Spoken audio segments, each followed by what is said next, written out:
ओम श्री शांब शिवाय नमः। ओम श्री शांब शिवाय नमः।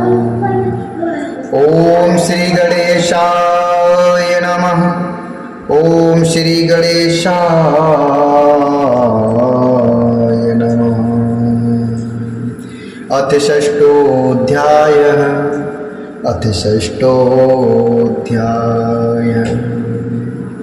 श्री शिव महापुराण में विद्येश्वर संहिता का ये पाठ अर्थात अध्याय 6 ब्रह्मा और विष्णु के भयंकर युद्ध को देखकर देवताओं का कैलाश शिखर पर गमन। नंदकेश्वर बोले, पुरा कदाचिदोगीन्द्र पुरा कदाचिदोगीन्द्र विष्णुविषधराशनः शुष्वापपर्या भूत्याश्वानुगैरपि संवृतः शुष्वापि पर्या भूत्या श्वानुगैरपि संवृतः यद्रक्ष्यागतेस्ततु ब्रह्मा ब्रह्मविदां वरः अपृच्छत् पुण्डरीकाक्षं शयानं सर्वसुंदरम्।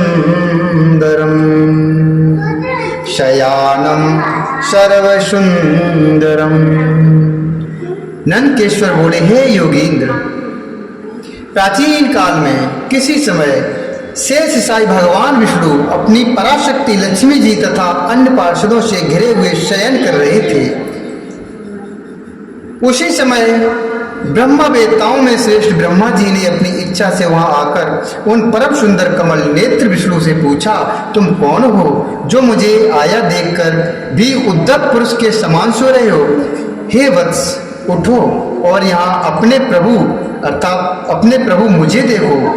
जो पुरुष अपने श्रेष्ठ गुरु जन को आया हुआ देखकर उद्धत के समान आचरण करता है, उस मूर्ख गुरुद्रोही के लिए प्रायश्चित का विधान किया गया है। ब्रह्मा के इस वचन को सुनकर क्रोधित होने पर भी बाहर से शांत व्यवहार करते हुए भगवान विष्णु बोले, हे वत्स, तुम्हारा कल्याण हो, तुम्हारा स्वागत है, आओ इस आसन पर बैठो। तुम्हारे मुखमंडल से व्यग्रता प्रदर्शित हो रही है और तुम्हारे नेत्र विपरीत भाव सूचित कर रहे हैं।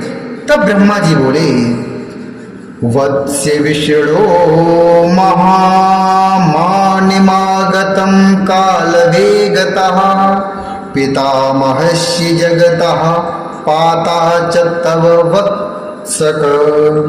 ब्रह्मा जी बोले, हे वत्स, हे विष्णु, काल के प्रभाव से तुम्हें बहुत अभिमान हो गया है। हे वत्स, मैं जगत का पितामह और तुम्हारा रक्षक हूँ। विष्णु बोले, मतिस्थम जगदिदं वत्स मनुष्य तुम ही चोरवत। विष्णु बोले, हे वत्स, यह जगत मुझ में ही स्थित है। तुम केवल चोर के समान दूसरे की संपत्ति को व्यर्थ अपनी मानते हो। तुम मेरे नाभि कमल से उत्पन्न हो, अतः तुम मेरे पुत्र हो। तुम तो व्यर्थ बातें कर रहे हो। नंदकेश्वर बोले, एवं ही वदतो स्त्रत मुग्धयोर्जयो स्तदा। नंदकेश्वर बोले, हे मुने, उस समय वे अजन्मा ब्रह्मा और विष्णु महेश। नंदकेश्वर बोले, हे मुने, उस समय वे अजन्मा ब्रह्मा और विष्णु मोहबस मैं श्रेष्ठ हूँ, मैं स्वामी हूँ, तुम नहीं। इस प्रकार बोलते बोलते परस्पर एक दूसरे को मारने की इच्छा से युद्ध करने के लिए उद्यत हो गए। हंस और गरुड़ पर आरूढ़ होकर वे दोनों वीर ब्रह्मा और विष्णु युद्ध करने लगे। तब ब्रह्मा और विष्णु के गण भी परस्पर युद्ध करने लगे। उस समय सभी देवगण उस परम अद्भुत युद्ध को देखने की इच्छा से विमान पर चढ़कर वहां पहुंच गए। वहां आकर आकाश में अवस्थित हो पुष्प की वृष्टि करते हुए वे युद्ध देखने लगे।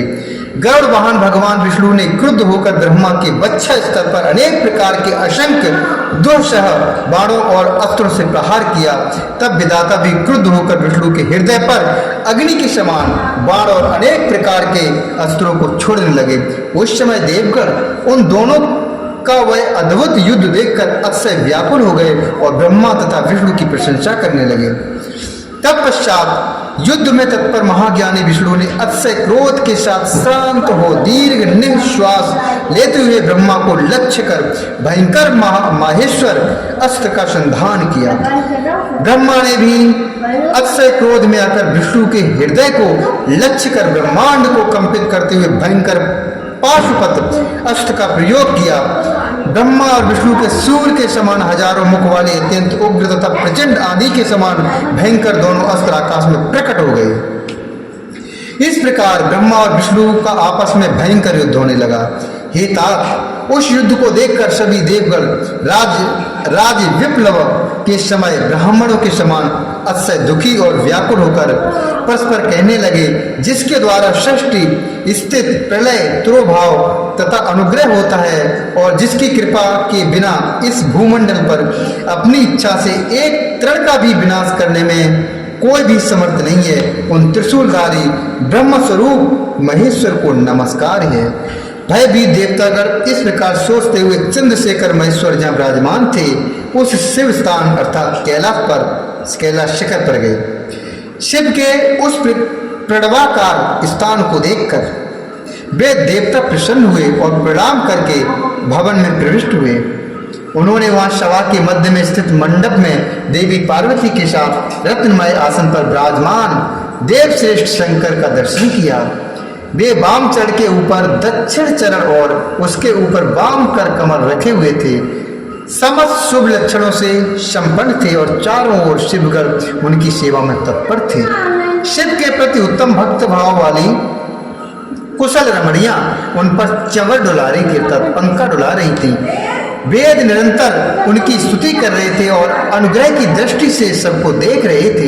हे बस उन महेश्वर शिव को देखकर आनंद अश्रु से भरपूर नेत्र वाले देवताओं ने दूर से ही उन्हें दंडवत प्रणाम किया।